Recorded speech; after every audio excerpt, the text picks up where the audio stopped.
Please. Good morning, everyone. I am Lori Lowell, the Executive Director of Home Haven, and I'm very excited about this morning's program, which is called Tips for Remodeling to Age in Place. And we have with us Cy Miller of Common Vision, and he has two people from his team who will be sharing answering questions for you and sharing their expertise. So I'm just going to turn it right over to you, Cy. Thank you so much for being with us. Thank you, Lori, and thank you for inviting us to do this. I want to say first and foremost that I am trying to make this an informational meeting and not an advertisement for Common Vision. Just wanted to make that clear. We have with us Eric, our sales and estimating person, and Dan, our designer, who will be available at the end to answer questions on their end. And I just to say a little bit about me and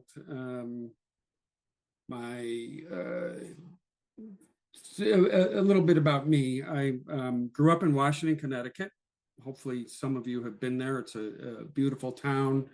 Grew up in an old house, and at 6 years old, I was on the roof tarring it to keep the water from coming in, and grew up in construction. And my dad, who is 90 years old, will be 91 in May, is still there living by himself in a rambling old house on 5 acres of land in the woods. And aging in place is something that is foremost in my thoughts as I think about my dad. I first heard about Common Vision while I was building a house on Cantor Street, a crazy modern house on Cantor Street in New Haven. Read about Common Vision in the newspaper, and I said, my God, that's the company that I want to be. And in 1994, I got a chance to join Common Vision, which was founded by Steve King. Most of you will know Steve because he's a member of Home Haven. And I joined the company in 94 and became a partner in 2000 and bought the company from Steve when his Lyme's disease made it too much for him to stick with the company in 2015. And the other thing is that Common Vision is, many of you here are Common Vision clients. I can't see all of your names, but I've recognized a number of people. We are a company, 90% previous clients or referrals. And that's given us an opportunity to do many jobs for clients over the years and meet them when they were young and change things as they were middle-aged, and we're now changing things as they grow older and decide they want to stay where they are as long as they can. And we're learning a lot through that process, and that sort of community of getting to know people over. Common Vision started almost 40 years ago, but getting to know you all through that length of time has really helped us to figure out how to help you stay where you want to be, along with my own experiences with my dad at 90 years old, and my mom in, I think it was 2012, she died, but in the years before she died trying to set the place up where Dad could stay there as long as he wanted to.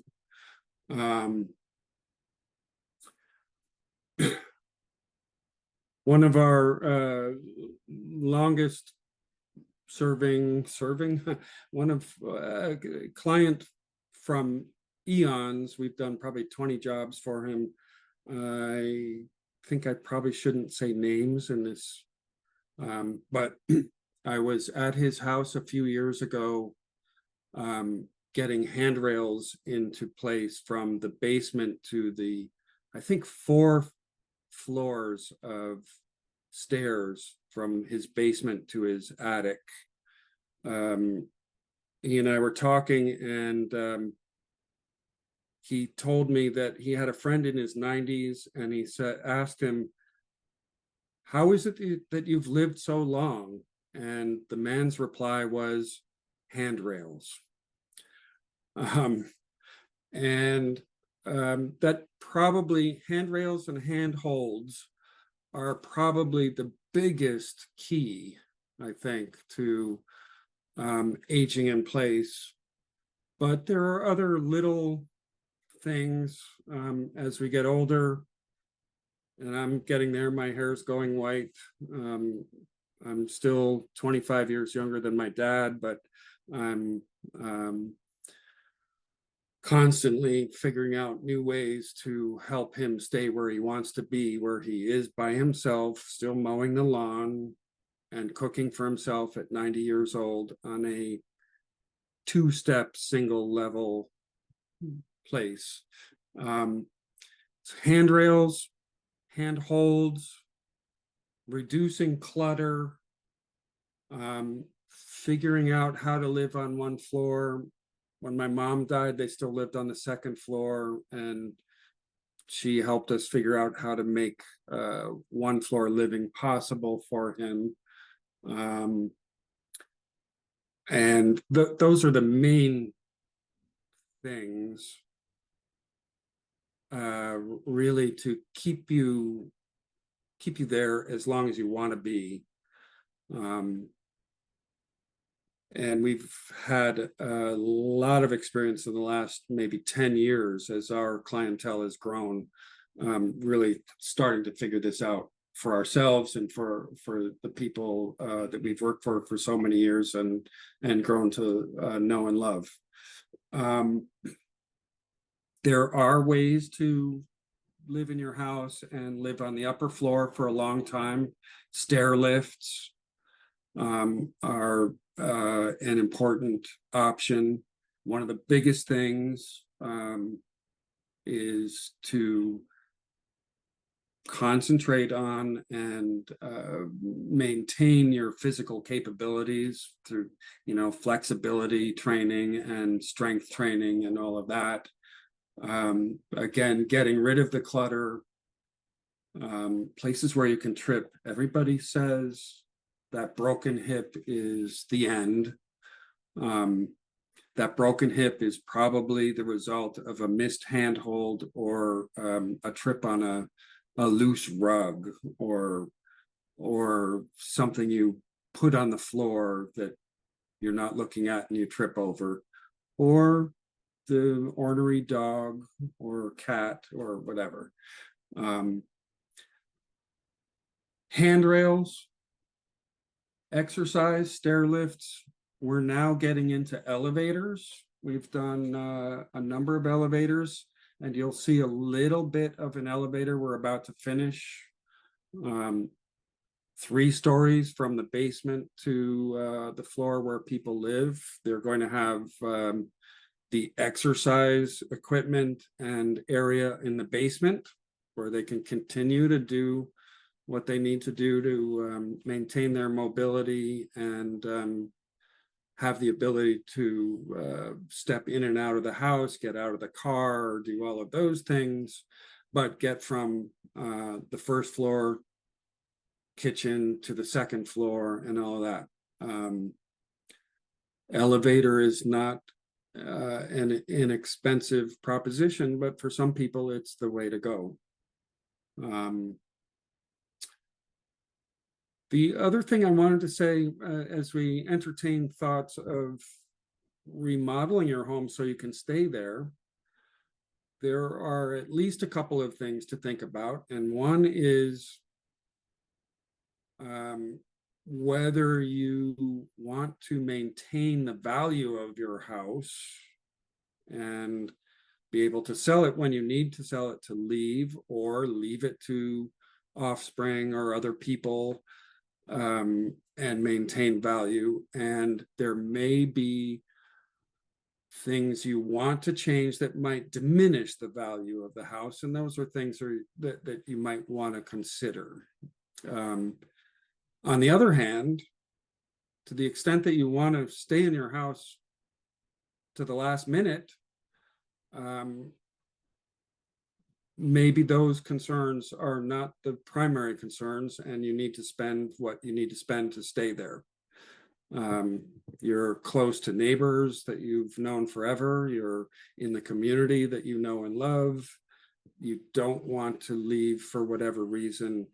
Maybe you need to do what you need to do to stay there, and the heck with future resale. Those are the kinds of things that you need to weigh on two hands.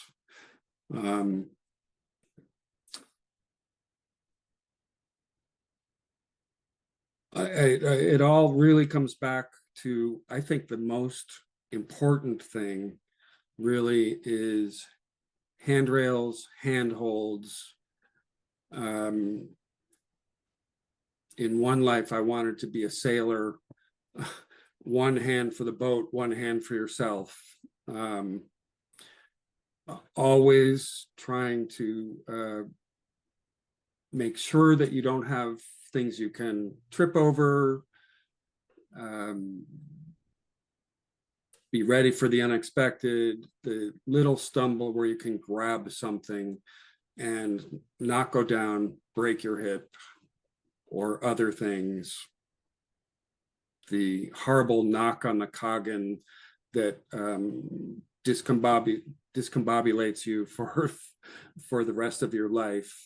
Those are the things that are important. And it really comes down to, I think the biggest thing is handholds and handrails. So for us, when we get involved in this process with our past clients, and we do this with people who are not past clients, but I should say right here that we try really hard to service our past clients to varying degrees of success, because we have so much work going on. But our goal is to service our past clients, and it is difficult for us to bring in new people, although I tend to be the sort of face of the company, and am always happy to come to anybody's home and make some assessments, and be as honest as I can be about whether I can help in an emergency, or in the future, if there's time. And that brings me back to, I don't think I've said this properly, but planning ahead is really, really important. Waiting till the last minute, waiting until your spouse has broken something, or you or they develop something that that is of an emergency nature, is very difficult for any company or anybody to help you with. And to the extent that you can make plans to stay where you are and prepare for it when you have time, that's really important. I don't have a lot more to say on that. but we'll be very happy to answer questions about that at the end. And I'm going to try and get into I've just realized that I'm not quite set up properly, so I just need to get the right screen. We're going to share screens now, and let me just set that up. I'm sorry.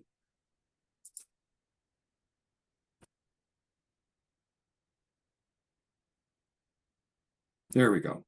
So I'm going to share my screen. A little bit of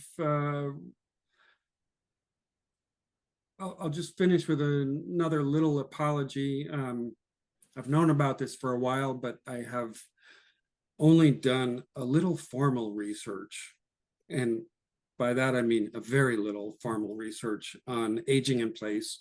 And I recently found this website that's really kind of informative. So I'm going to just share my screen. Hopefully you all can see this. And this is the National Institute on Aging website, which has a bunch of wonderful information. I found other websites, so I would encourage Googling aging in place specifically. And you'll find a lot of really wonderful information. Some of it, there were websites on aging in place in rural communities, aging in place in cities, aging in place in Tennessee or Maine. There's a lot of information out there.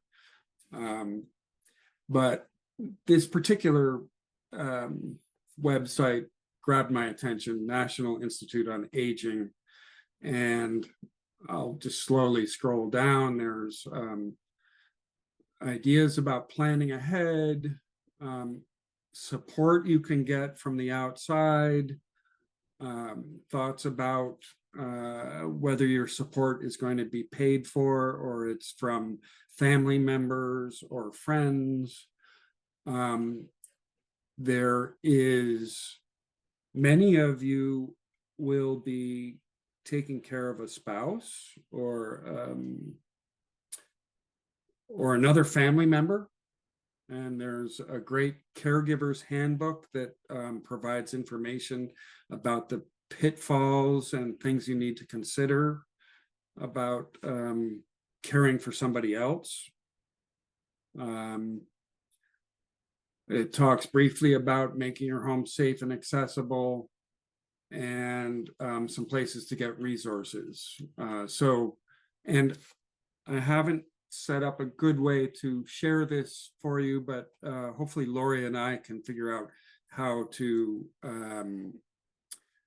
share links to these various screens so that you can get them when you want them. One of the things that I got from this website was this home safety checklist, which is wonderful. And it breaks it up into questions about living anywhere in your home, what to do about floor surfaces, how to think about stairs. Bathrooms are probably what we're going to concentrate on most in this talk. Kitchen kinds of concerns become really specialized if people are in wheelchairs.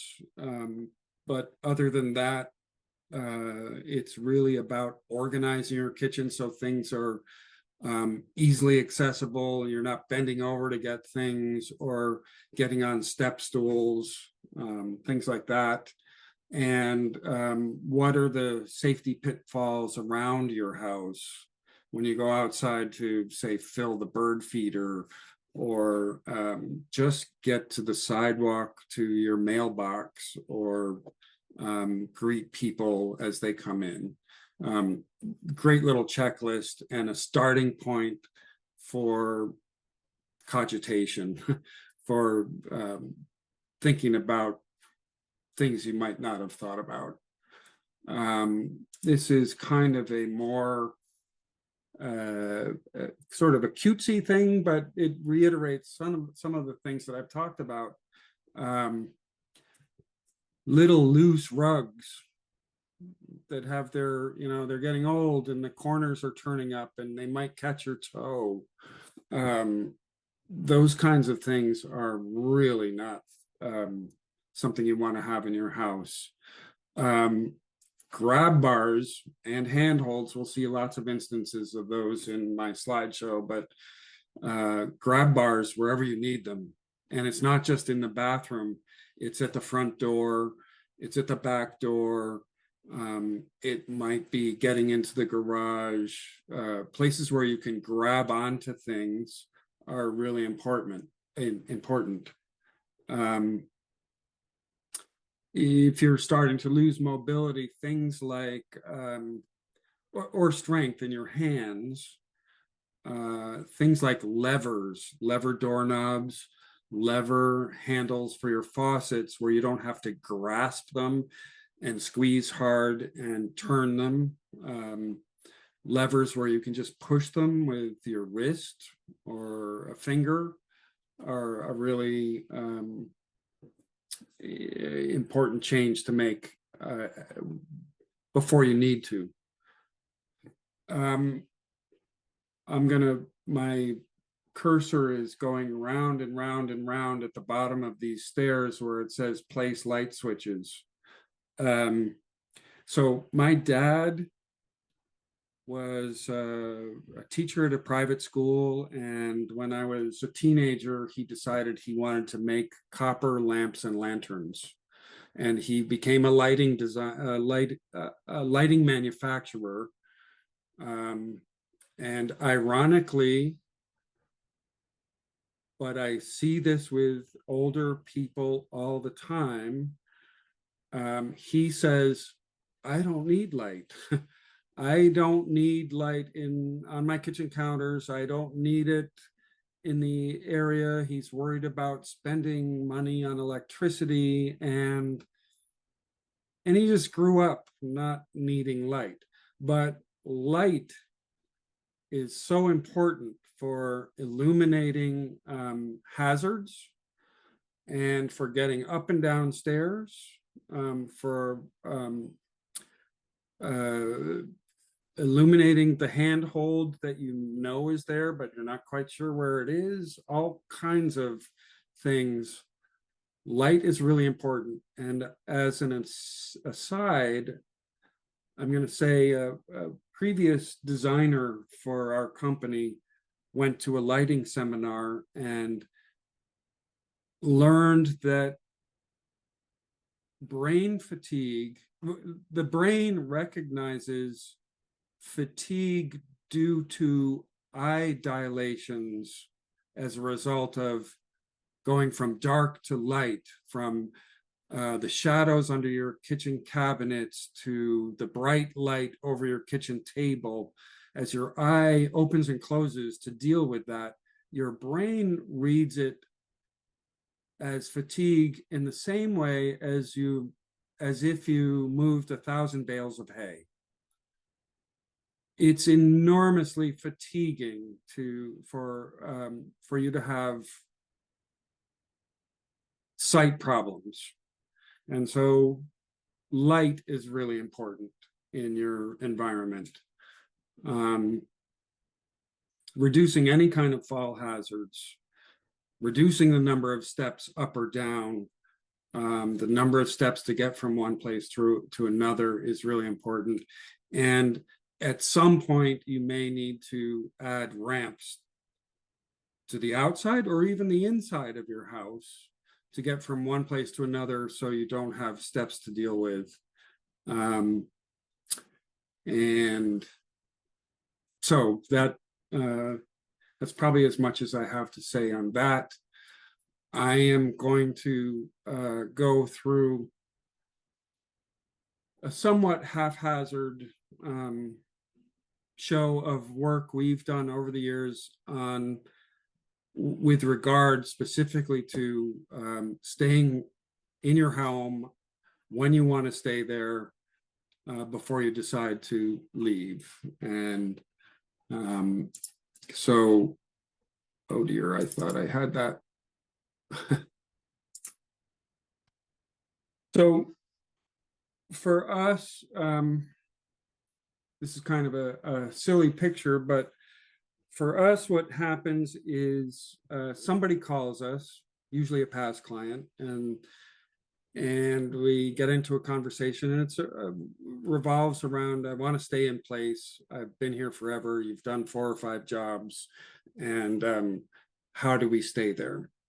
And on this particular house, the client that I first met probably in 94 or 95 to do a kitchen with Tim, who's on here as well, and may be available to answer some questions. But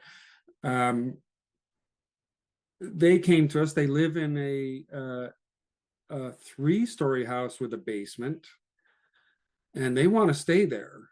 And they're already having mobility issues. And for them in this house, great location, close to town. They teach at Yale. How do they stay there? And for them, the answer is an elevator. So we get called, and what we have to do is start to explore, assess the problem, figure out what they need. And in this instance, it's an elevator. And we're going to start by opening up doors and trying to figure out where an elevator might go. So on the first floor across from the kitchen, we have a closet, which is the primary space where we might introduce an elevator without changing the character of the house or throwing it in somewhere where it just doesn't feel appropriate, which can be done as well, by the way, if that's getting back to resale value and all of that. You might decide, I don't care where the elevator goes or the ramp goes, I just want it, and I don't care what the resale value is. Here, it's partly about resale value. It's partly about maintaining the character of a beautiful old home. And where can we get this elevator in that gets me from the basement, where my exercise room will be, to the second floor where my bedroom is, and have a stop at the kitchen where I'd like to eat. So we start with the first floor, a closet near the kitchen that might accept an elevator. And on the second floor, we identify that over that closet is actually kind of an open space with an unused door to a bathroom where the elevator might be able to go. In the bathroom, which we remodeled this 20 plus years ago, we see here's the door. The shower that we put in 20 years ago, well, it's going to be sacrificed to the elevator. And we start to do some measurements and figure out that the closet on this first floor isn't quite big enough, but we probably have room to do this on the second floor in this area. We can probably squeeze in our elevator, and we develop actual dimensions. You can see here that are in order to get an elevator in that will accommodate a wheelchair and everything else, we're going to encroach a little bit into this hallway, but there's still plenty of room. We're going to take up more space in the second floor, but there's plenty of room. And we develop plans. And where the shower used to be in this area, behind this mirror and behind this wall, is where the elevator will end up on the second floor, and allow them to leave their bedroom and get all the way to the basement to exercise. We're still working on this job. This was a couple weeks ago. It's an enormous project, but doable. And down in the basement where they'll have the exercise area, we have the place where if they are in a wheelchair, they can emerge and get over to where we now have work stuff, but where they will have all kinds of exercise equipment and mats and things. On the first floor, they'll have a door to get to their kitchen. And on the second floor, this is where we determined we'd have to get into a hallway, but it all works. And all of this we're doing while they're still sleeping in a bed on the other side of this plastic wall. And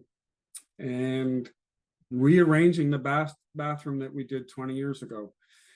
One of the things, we're going through all of this effort to accommodate a wheelchair. When they get to the bathroom, they might need a wheelchair to get into the shower. So we have figured out how to have a smooth floor,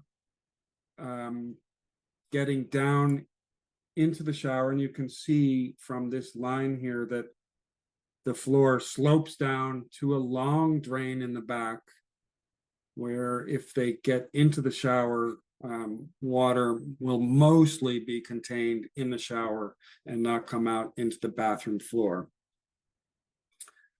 You'll see other photos where I'll reiterate this, but one of the things we discovered over the years is that this kind of shower, this barrier-free shower, is wonderful for a real wheelchair, wonderful for not stepping over. It's not wonderful for a bath mat, depending on the direction of the shower door, whether it opens in or out. But here, where we're going to have a shower door, if the door opens out, there's no room for a mat, or if we leave room for a mat, water is going to come out. So that's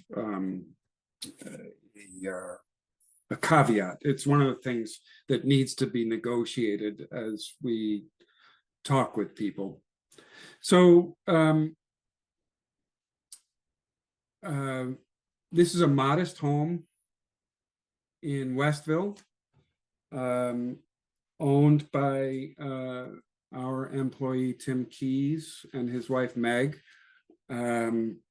who was an employee for 35 plus years, and as he was getting ready to retire, was diagnosed with ALS. That was a year and a half ago, May 1st. But as you can see, it's a pretty modest home. Behind the windows up here, this is the front bedroom. They had the bedroom in the back of the house on the second floor. And over the course of a half year to a year of figuring out what it meant to have ALS and wanting to stay at home, we figured out with them how to live in their house as long as they wanted to, by moving them to the first floor, because in a house like this, as in so many houses, the stairs are non-negotiable in this situation, but they're often steep and rickety and narrow. In any case, the decision was made to try and stay in the house. And again, we're going to identify the problem and start to explore the solutions. And so I'll just go backwards. We start to think about first floor. This is the living room. This is a little sunroom. There's the kitchen in the back, a dining room in the back.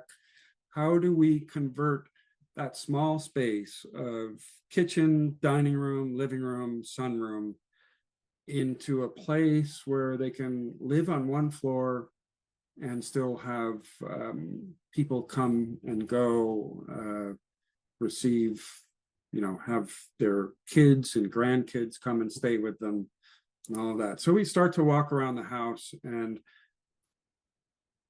get an idea that, well, the sunroom might be an area for the bed, and maybe we can add an addition here in this empty corner for a bathroom.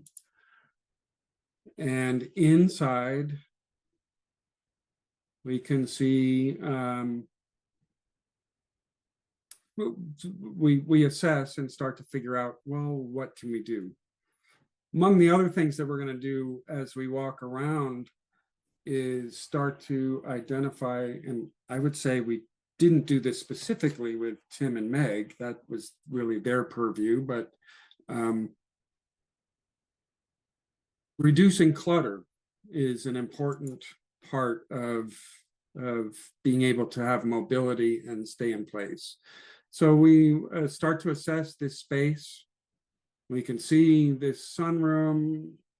I think when I first got there, we talked about, well, maybe a bed could go under this window.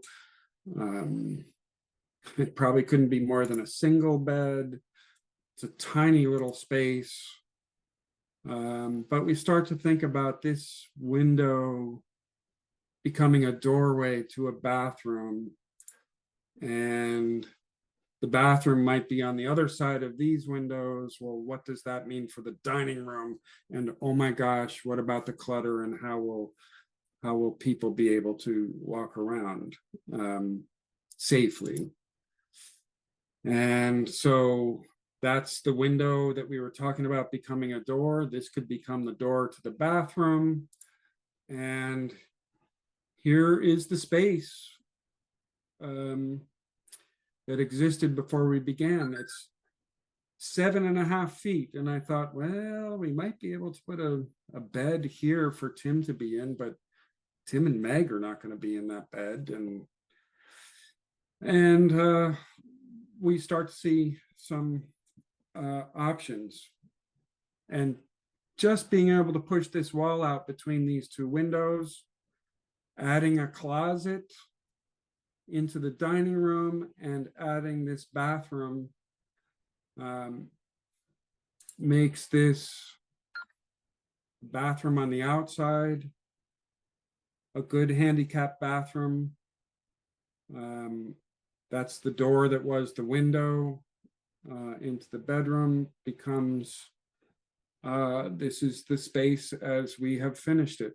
So the wall that used to be way back on the other side of this blue door has now moved out only a few feet and left room. And here where we had windows out to the side yard, well, that's now bathroom. But with the addition of a skylight and some clear story windows, we still get light into the dining room. We've opened up the space, and there's a pretty good bedroom for somebody who needs to live on one floor. The bath in the background, and really a good amount of space. So now we've created what we thought was a pretty good wide open handicap bathroom. You can see grab bars for getting on and off the toilet and getting into the shower, accommodation for a chair,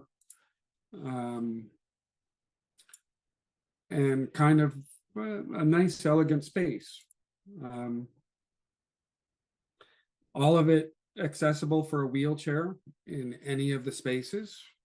That was really paramount, obviously. Grab bars, you could stand here and hold on to this and hold on to that, put a hand on the shelf if you needed to on either side, and either sit or stand in front of the shower. A grab bar to get off of the toilet, to help you get around the corner, all things we would think about. And this empty corner now filled with that bathroom space. And of course, at some point, we're going to have a wheelchair. Well, you can't get up these stairs. We've got to have a ramp. And the first option of doing a ramp that actually got started on the sidewalk to get to the front door and kept people from being able to walk up the steps gracefully into the house and visit was not ideal. So we figured out how to wrap the ramp around the house by extending the back porch and wrapping it around a stone step, but getting it at the right level so that when you turn the corner, you had a ramp to get to the front of the house, accommodate the side door to get the trash in and out, and get wood from the woodshed for the fireplace, be able to store the trash bins easily. Had the added benefit of this little platform where Tim likes to sit while there's a chair and table on the other side on a hot summer's day underneath this tree and visit with people. And that was important. So for Tim, there are emerging problems, and the grab bars we started with, which are great in normal handicap environments, actually weren't good enough, and we needed to modify the ability to get on and off the toilet and to get in and out of the shower. And so we started to design just with pipe pieces, new grab bars on either side of the toilet, something that would make it easier to get in and out of the shower. And here you can see we used to have that beautiful chrome hand bar here, but and nothing here. But for about a month, maybe, these things were very helpful to maneuver around the space. This was much better than, it was at the right height to be able to get up and off the toilet.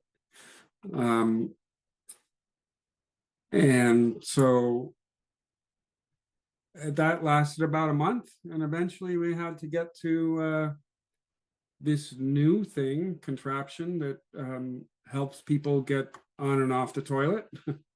And it's very useful.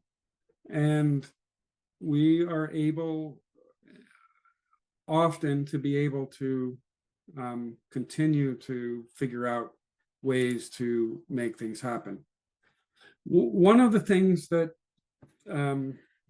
I discovered with my dad years ago is the simple addition of a handle, a gate handle that you can get for a couple of dollars at the hardware store and attach to almost anything to grab onto and not kill your woodwork and destroy it, or your plaster or whatever.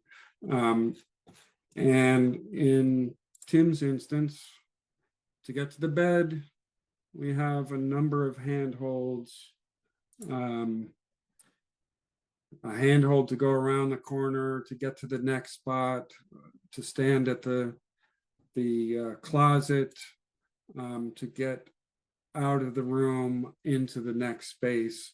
These things actually are so simple and easy to do, and at any age you instinctively reach to grab them, and they're a wonderful addition.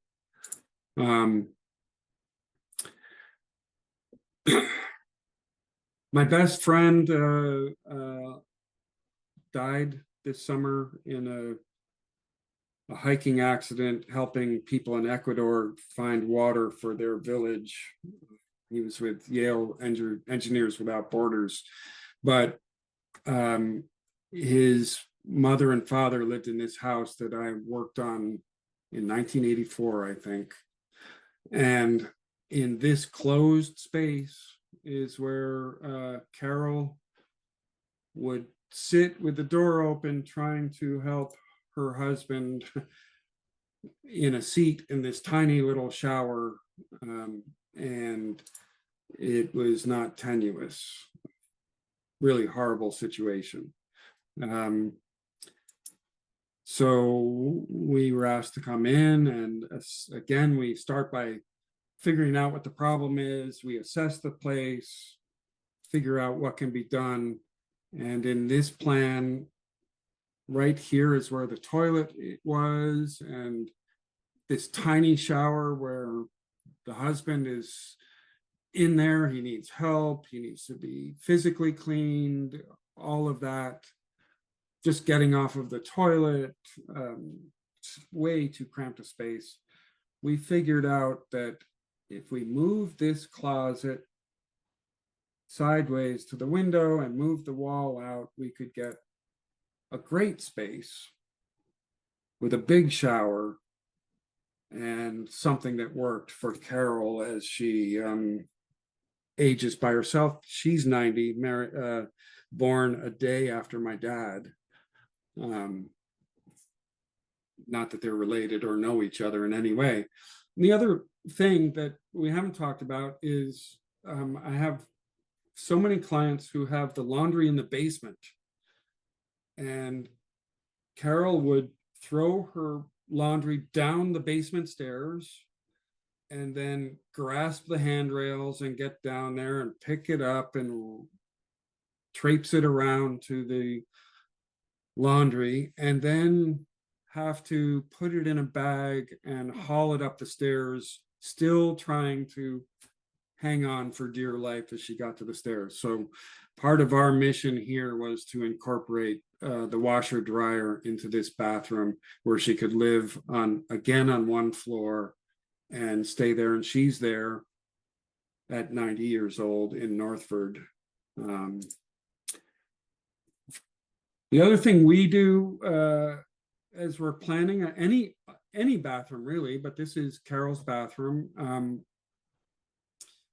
Very often we're negotiating with people about handholds and grab bars, and almost invariably the response is, well, I don't need those, and I don't want them. But what we do is we plan for them for the future. So to the extent that you're getting work done in your house, you should be planning beyond what you currently think you need, and accommodating what you can do in the future without redoing things that you're doing now at great expense. So Carol wanted maybe a grab bar here or a grab bar there. We think she needs them elsewhere, but while it's open, we put in blocking almost anywhere where it might be needed, and where things like towel bars that you shouldn't grab as a grab bar, but you could grab for a light hand. If they're not attached well, they could become a hazard for falling. So anywhere that we have toilet paper holders or towel bars or robe hooks, certainly grab bars and handholds, we want to have solid blocking, and we'll plan for that in the future. So even though she wasn't convinced that she needed a handhold outside the shower to step over the curb to get in and then hold on to something as she was showering, we have the blocking to be able to do that. This can help get off of the toilet, as well as this grab bar. Grab bar to the side, a seat for the future. And the other thing that we strongly encourage, if you're taking care of somebody or are going to be taking care of somebody, a shower curtain on a big shower is much more useful than an enclosure. Glass, hinged or sliding doors are only going to impede you. First of all, they're going to cost a whole lot of money, but they're going to impede the ability of somebody to help clean or easily get in and out, to reach to the grab bar you want to get. So it's not unusual for us to recommend a shower curtain over a glass enclosure. And here's the simple washer and dryer, which probably isn't enough for a whole family, but great for Carol living by herself on one floor. All the laundry is generated on this floor, and most of it in the bedroom. And this is accessible right there.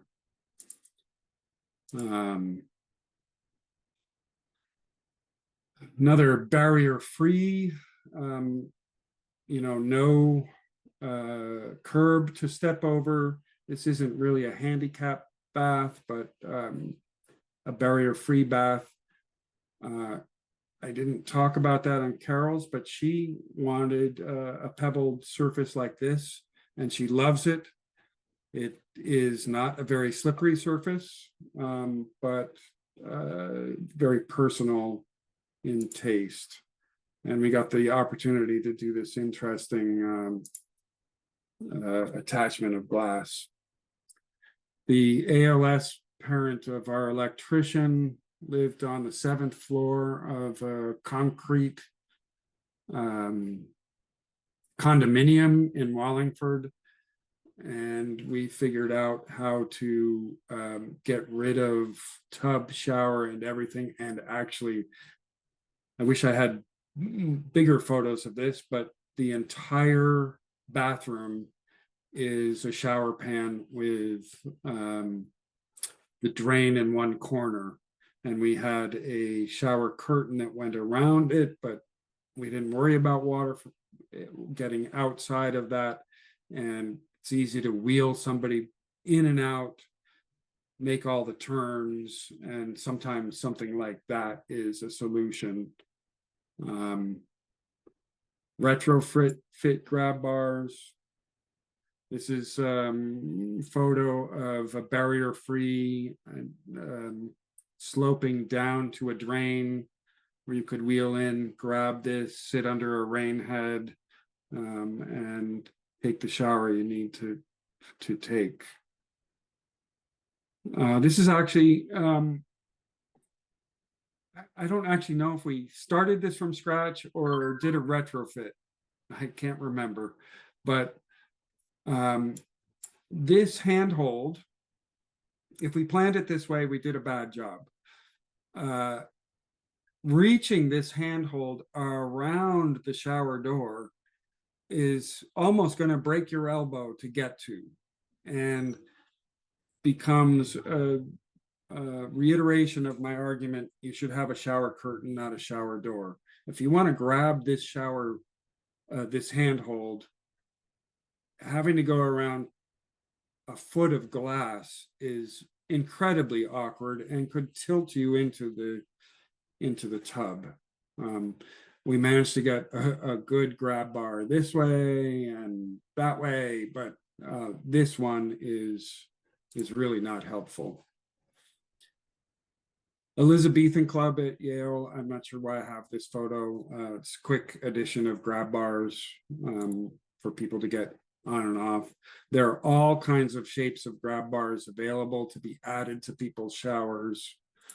And even in funny ones like this, having a handhold to be able to reach across, step into the tub if you really must have a tub. And to step backwards, I would say you shouldn't have a tub. They're dangerous, but if you must, grab bars added is very helpful. I have a feeling this is in the wrong spot, but ramps. This is the ramp that we created at our house. We're about to see another ramp, our house, at our office. We redid our office during COVID at great expense, and for a while I entertained having a simple handicap ramp, and I couldn't abide it as something that would greet people. And so we designed a wood ramp that gets people into our office, and that's always an option to get into your home. Another barrier free, there's no curb, you could wheel into this shower. Everything is wide open. Planning ahead for that kind of thing is really important. Very unusual. Probably 15 or more years ago, a client who was pretty heavy and had a hard time getting in and out of their tub. Before we had custom grab bars made, we used the old pipe, making something out of pipes to try it, where they could grab onto this and pull themselves to a standing position and use the grab bar on either side to step out. This was very useful in assessing whether they could keep a tub or not. And then eventually we had custom grab bars made for them. Client who called us, and their husband was stricken and needed something very quickly. And we were able to get a shower pan and I think just redo the bottom tiles in this instance, but it's possible we did the tiles all over again. But get a barrier-free with this additional ramp that can come out later on, so that she could wheelchair him in and shower him. Again, shower curtain versus glass, really important. But after he died, this ramp could come out and glass could go in if that was the wish. For another past client who had a stroke very recently, this happened within the last 6 months. We had done this shower with a low curb, but something that still had to be stepped over while his wife was still around. And then recently he had a stroke, and when I arrived, the help was there setting him up in this shower seat.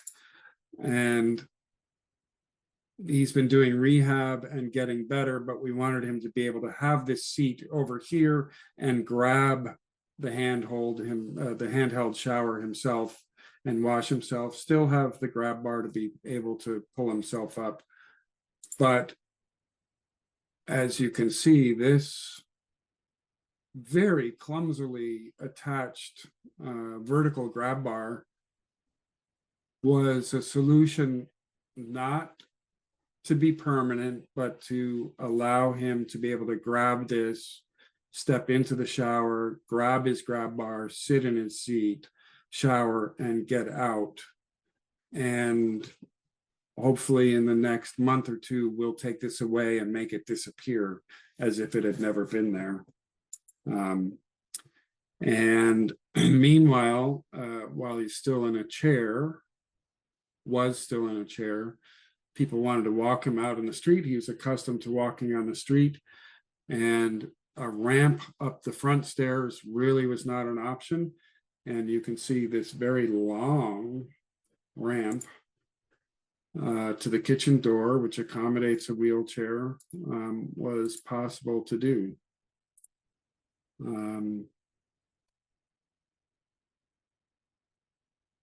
And this really is just the last, I'll come back to this for those that want barrier-free showers, so here we have it.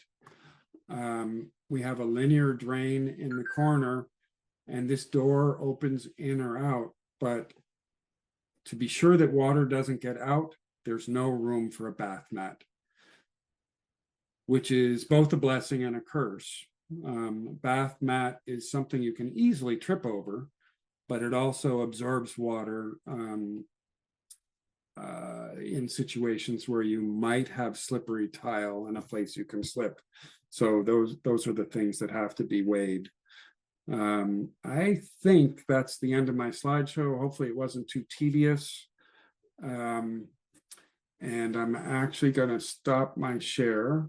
I can always share again if anybody wants to see anything, but we've really focused on bathrooms and ramps and handholds, and those, I think, in my mind, are the places that are most important when you think about staying where you want to stay. And Good. with brief reflection, I think I have nothing else to say, and I'm ready to. I and Eric and Dan will be ready to take any questions that you have for us, hopefully. Good. Thank you so much, Cy. That was so informative. Wonderful. Great pictures too. So if you have a question, please, you can just raise your hand. We don't have such a big group. And don't forget to unmute yourself if you want to ask a question. So we do have something in the chat while we're waiting for questions. We have a comment from John Deming. Thoughts on geothermal and heat pumps? This is from John. So my first interaction with geothermal was probably 40 years ago. Great company in Woodbury, whose name escapes me right now, but they're still in business. We did a job, not Common Vision, but where geothermal was actually, the geothermal pipes were placed in a pond behind the house rather than drilling. To great success. We have another client on Everett Street and one on Cold Spring, I think, who've done geothermal. And as far as I know, love it. Pretty good expense, great for the environment. And I don't have much more to say about it than that, I don't think. Okay, thank you. Any questions? It's quiet. Come on, guys. How about some questions? Ben Judd. Yeah, I have a neighbor who built a house with geothermal, and it does heating and cooling. No other furnace or anything, and they spent $800 a month on electricity. So if you're going to do geothermal that way, it's a very good idea to also plan for solar panels. That makes sense. Our former sheetrocker, Bruno Mazzaro Sr., who's gone, did solar panels and all of the batteries needed to be able to be self-sufficient. And so if you're thinking about solar to give you electricity on your own, that's something that needs to be figured out. But mostly what I've seen is that there are great cost benefits to doing solar and reducing your electrical bill, to your point.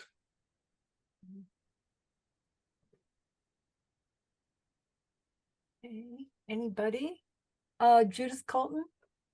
Hi.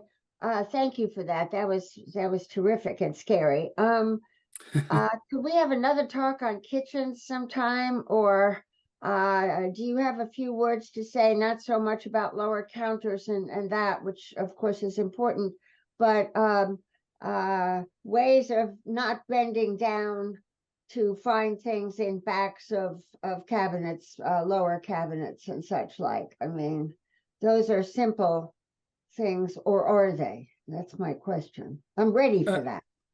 Yeah. If Eric or Dan want to chime in after I'm done, that's fine. But what I would say is that it all starts, as any of the projects that I just showed you, they all start with an actual assessment to see what you have, what the actual problem is, and whether what you need is sort of right in front of our face. Can the addition of, say, roll trays or something else in your existing cabinets change your life, where you don't have to get on your hands and knees and dig out 45 things to get at the one thing you wanted in the back? That's important.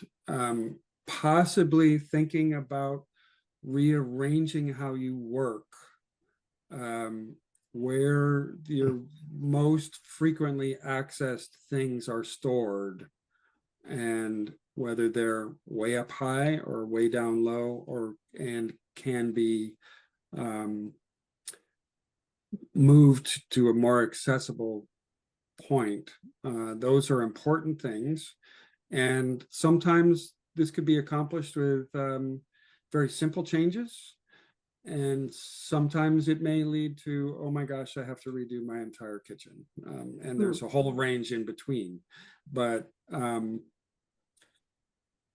I would start with thinking about how you could rearrange how you work, and where things are stored, and not how you've done it for 45 years as a starting point. Dan or Eric, any comments? I mean, your idea of the roll trays is a good one. There's also ones for ways to retrofit upper cabinets for dishes and glasses and things like that, to be able to pull them down to make them easier, so you're not reaching so high. It's obviously one of the easiest ways to fall is reaching for something that is out, just that little far out of your reach, or having to get a stool, get to something. So yeah, I mean, basically, like Cy said, when we design a kitchen, we make it to your needs. So, but if there are ways to retrofit things so you're not having to redo the entire kitchen, that's going to be a much, more cost-effective way to go.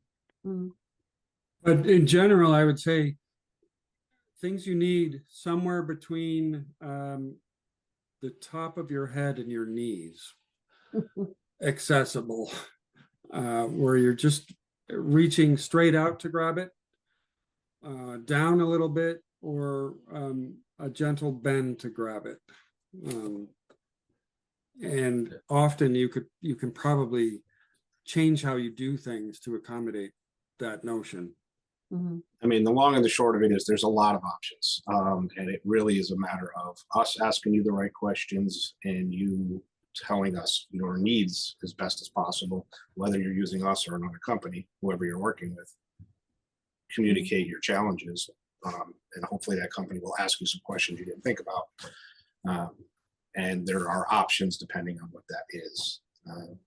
In addition, I don't know, Tim, did you have something on this? Your hand has been raised. Well, Oh, wow. not exactly on this subject. It's something I'm struggling with, because I'm pretty much now exclusively in a chair, a power chair. So I'm low, and all of my counters are at a height where it's very difficult for me to do anything. I haven't quite worked it out yet. It's going to require a bit of thought and perhaps a lot of work to change. But the two things I wanted to mention, I was not aware of when we had the work done here at the house, our hardwood floors, when we had them refinished, the hardwood floor contractor told us about an ADA approved floor finish that is slip resistant. And I'd never heard of this, and I highly recommend it. We had it done on our staircase and certainly on the new floors that we had put in. And it's great when you're walking around in socks or bare feet, much less likely to slip. And the other thing that I really like is I was able to get a shower chair that rotates, which Oh, is incredibly helpful.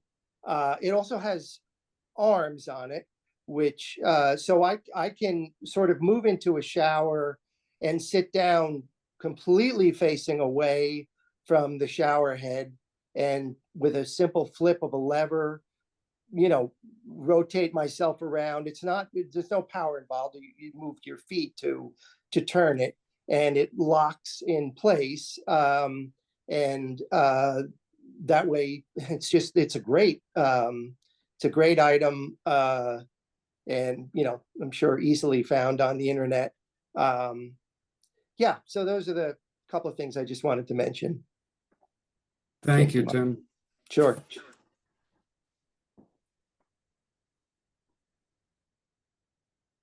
Linda, you're muted.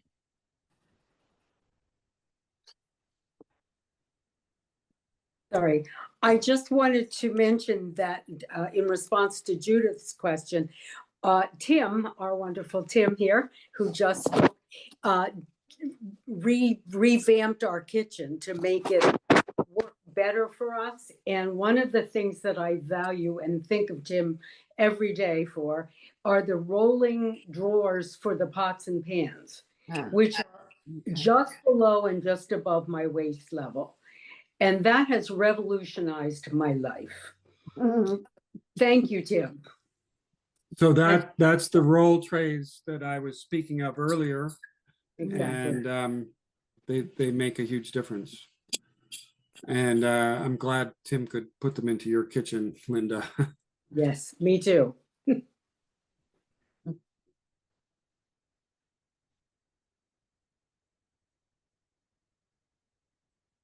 Anybody? Oh, Louis, go ahead. And Louis and then Nancy. Hi, we have a pretty extravagant geothermal and solar arrangement here. I should tell you that we were pioneers and we made some mistakes. And so as a cautionary tale, I should let you know that when you get a situation where geothermal is so expensive that you really need to supplement your power supply with solar, you end up with a big enough power supply on your roof to blow alignment off the pole. And so when you go down, or when the city goes down, so do you. There's no getting around it. The only option would, in that case, probably to be have your own generator. And the other thing to watch out for, which we didn't because we thought the vendor was reliable, was that he thought he could use the air handling system that was for our quite large furnace for distributing the heat from the heat exchangers that were in the heat pumps in our cellar that are part of the geothermal system. To make a long story short, the two operate at entirely different heat ranges. And so the oil burners heat distribution system was designed for a much higher amount of heat coming out of a furnace. And so there's been about close to 15 years of revamping to bring the distribution system up to the level that the geothermal system needs. So it's not been cheap, but I liked it because it was exciting when we started it, and I thought I was a kind of a pioneer. The bottom line, really be sure you ask around and know what you're doing, because you can spend the rest of your life actually catching up with the mistakes you made. Oh, Go hi, ahead. Nancy. Hi, how are you? It's so great to Good. see you. How are you, So, Nancy? I'm good. I'm good. So, you guys have done a wonderful job with our house, with the bathrooms and with the kitchen. And it's gotten to the point now where I think that one of the bathrooms, which I don't know if you remember, they have these old tubs. One of the bathrooms, we installed a elaborate shower, which has worked well. But it's getting so it's difficult for me, or will be difficult, to step into the tub and to take a shower. So I've been thinking seriously about putting in a walk-in shower.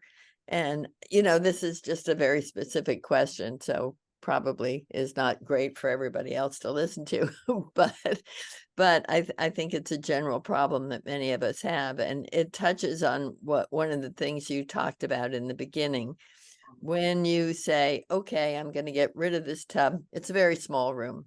So it probably would not accommodate a tub and a shower. When I get rid of this tub and put in a modern shower, does the value of the house plummet, or does it in fact increase? Because then it would be a real shower rather than one that's in a tub. So those are the kinds of things I'm thinking about right now, and I'm sure other people are too. And you did touch on that in the beginning, which is that, doing some of these changes makes the house less valuable. But on the other hand, maybe some of them would make it more valuable. Yes. And so one of the classic real estate questions or thoughts is whether you're in a house or a new family or a young family where you have to wash kids in the tub. Yeah. And I do have another tub. I do have another tub. You do have another tub. And Yeah. so that becomes less of a question for you, where, if you decide you need to leave, and it gets sold to a new Yale professor with 3 kids under the age of 5, and he or she has to wash the kids in a tub, you want to have a tub, and that you're going to need that to sell this house to the next person. Sometimes adding the tub isn't that big an expense, particularly You mean adding a shower. Well, no, I'm going backwards. I So see. let's say I see. that you didn't have a tub, but you said, Right. you know what, I want to live here for another 10 years and I really want a shower. Forget the tub. I'm actually, my house, I've gotten rid of the tub. I've got a shower, but I've prepared to have a tub in the future. I don't want the tub now, but it's not going to be that hard for me to add it. And very often, the space that you delete the tub from is the place you put the shower into, and it's not that big a deal to go backwards. Okay. And so some of that equation is really how long are you going to stay there and how important is it to you? And when I was at Yale, there was a great class on the philosophy of architecture with Karsten Harries. And one of the concepts was creative appropriation for the new owner of a space. And the fact is, when you sell your house, all of us are going to do things over time to make the house ours. And some of us will have huge considerations about doing that in a way that it will sell to the next people. And that might involve compromise on what you really want. The fact is that when the next people, particularly in the neighborhoods we're talking about, yours, Nancy, and others, the people who buy your house are probably going to make huge changes. And they'll do that for practical reasons, but they will also do it to make it their own home, to add their own personal touch. Mhm. And so if you're going to stay there, you know, if you're talking about doing something for a year, you might have one consideration. But if you're going to stay there for a while, it might not be worth worrying about Mhm. that kind of thing. Mhm. So I'll leave it at that.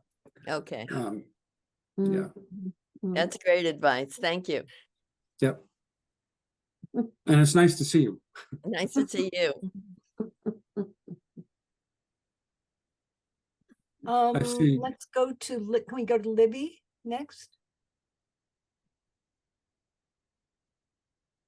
He's muted. She knows. Do it. There we are, aren't we?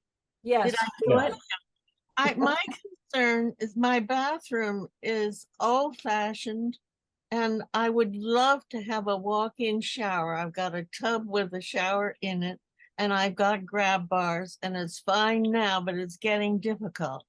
But my bathroom door isn't wide enough for, say, a wheelchair. My father had to go in sideways with his walker because he couldn't get it through.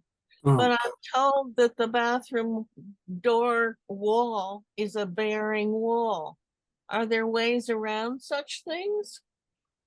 almost invariably, widening a door is not going to be a structural concern. Oh, good. It's almost always going to be a spatial concern. A question of how does it change the inside of the bathroom, or very often, it's rarely a hallway, but often this is out of a bedroom. And what does it do? You know, if will 4 inches of change mean that your dresser doesn't fit where it used to be, or something like that. But It's a hallway, but the wall is full of electrical wires and piping and stuff. yeah, so sometimes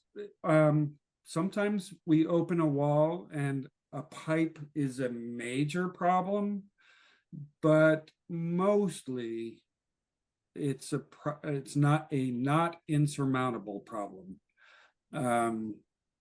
And with pipes particularly, mostly we know about them before we do anything. Wires, however, are a different thing. And in houses of the age where most of you live, removing an outlet in your bedroom could suddenly mean that outlets in 3 bedrooms and the light in the attic no longer work. And wires are very difficult it's very difficult to predict what moving a wire will do. Nonetheless, mostly an insurmountable problem. And so you should explore, and I'm not suggesting with us, but you should explore with somebody making that doorway wider and figuring out how to get a shower that works. I haven't asked whether you're on the first floor or the second floor. I live on one floor. It is Oh, not. perfect. It isn't the first floor because I'm built into a hill, but I can drive into the garage and be on my living floor. So Perfect. that's positive.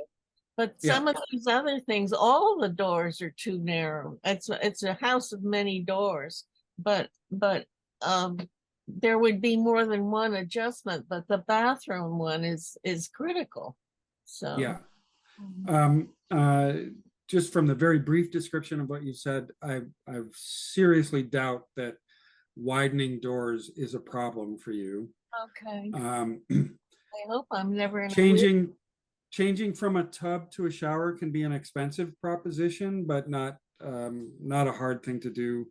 Sometimes can be done without redoing the whole bathroom. Although personally and from a common vision point of view, it's always a scary proposition because we worry about leaks. But none of what you've described is insurmountable and you should explore it. Okay, thank you. That's reassuring. Why don't we take one or two more questions and then we're going to wrap it up. Anybody else? Louis, I saw your hand, but first I want to give it to somebody who hasn't had a chance to speak. Is there somebody? I don't, okay. Louis, you have a question or comment? Well, it's more of almost an anecdote than a question. We had the foresight to put an elevator in our house when we built it. And unlike most people here in this neighborhood, we were able to build another house in our backyard, and we started with essentially the clean slate. And we did it by stacking 3 closets. So we would always have a shaft for the elevator. Neither one of us needed it until we needed it, and then we needed it quite a lot, and it's been a godsend ever since. One of the things that I asked about with Social Security was whether the installation of an elevator in this available shaft. Remember, it was just 3 closets. It didn't have, they were sized for an elevator, but it didn't have an elevator in it until we had to buy one, which was a pretty extreme expenditure. And I asked Social Security if there was any benefit for that. And the lady said, if you're rich enough to have an elevator, you can just let your wife live in the dining room and she can have a stair climber maybe, but they had no option. However, Betsy Grauer did. She said, just remember that if you need to take any kind of a write-off for that space you've lost in those 3 closets, that's available to you too. I don't think I ever really bothered with it because it wasn't too significant, but it's just another one of these things to ask around and see what your options are in all the dimensions. Mm. I have a question. I don't want to volunteer Betsy's services or, but certainly when you're weighing on the one hand this expense versus if you're concerned about this, the expense versus what will it do to the value of my house, the services of a realtor consulting about that could be very important. I feel a little bit like I've been asked a number of times to weigh in on that, and I really actually have no clue on what it's going to, Common Vision or a contractor can say, well, this is what it's going to cost, but how will it impact the value of your house is a different matter, other than, as I discussed with Nancy, the basic question of, do you have at least a bathtub in the house somewhere? But we've worked with Betsy a lot over the years, and she's a great resource. I'm not suggesting you should call her to figure out your resale problems, but to Louis's point, actually, I don't remember what Louis's point was in terms of resale, but that's something to consider. Okay, we're going to take one more question from Rick Allen. Thank you. So this is all very intriguing to Pat and I. Pat's out doing the gardening now. In our future, we want to stay here. We want to stay forever. That's too far. We know we need to adapt. We're not sure we're going to stay upstairs. We live downstairs. We have options. We know that. We are needing somebody, probably one of you 3, to walk through and just talk big picture. We could do this, you could do that. Why don't you consider that?